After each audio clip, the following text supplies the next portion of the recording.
Serial तुम से तुम तक में अब होने वाला है ऐसा धमाकेदार ट्विस्ट जिसे देखने के बाद हर कोई पूरी तरह शॉक्ड रह जाएगा, क्योंकि अब पहली बार गायत्री माँ अनु को दिखाने वाली है राजनंदिनी की फोटो, और जैसे ही अनु उस फोटो को देखेगी वैसे ही उसके होश उड़ जाएंगे।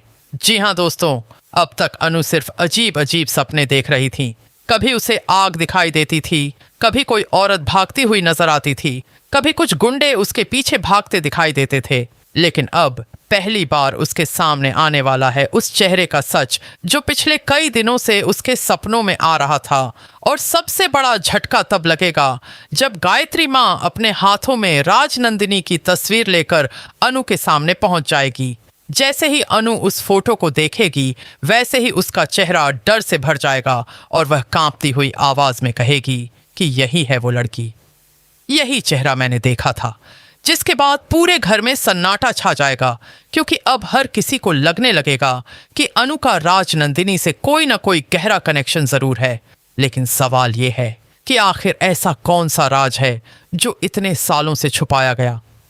आखिर अष्टमी वाले दिन राजनंदिनी के साथ ऐसा क्या हुआ था जिसने पूरी कहानी बदल दी। और सबसे बड़ी बात कि आखिर क्यों सिर्फ अनु ही इन सब चीजों को महसूस कर पा रही है। अब धीरे धीरे किस्मत खुद अनु को उस सच के करीब लेकर जा रही है जिसे इस परिवार ने 20 सालों से छुपा कर रखा हुआ था। लेकिन दोस्तों, असली ट्विस्ट तो अभी बाकी है, क्योंकि जल्द ही सीरियल में होने वाली है एक नई एंट्री जो पूरी कहानी को उल्टा कर देगी।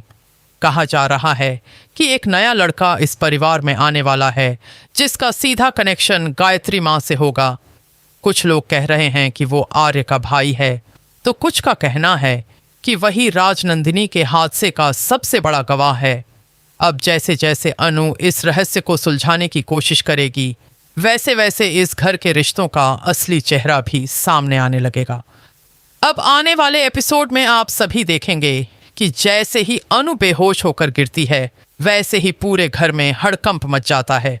पुष्पा जी और गोपाल जी तुरंत उसे संभालते हैं और उसे कमरे के अंदर लेकर जाते हैं। वहीं आर्य भी अनु की हालत देखकर पूरी तरह घबरा जाता है, क्योंकि पहली बार उसे एहसास होता है कि अनु किसी बहुत बड़े डर के अंदर जी रही है। इसके बाद जब अनु को होश आता है तब भी उसका डर खत्म नहीं होता। उसकी आंखें लगातार दरवाजे की तरफ देख रही होती हैं, जैसे उसे अभी भी वहां कोई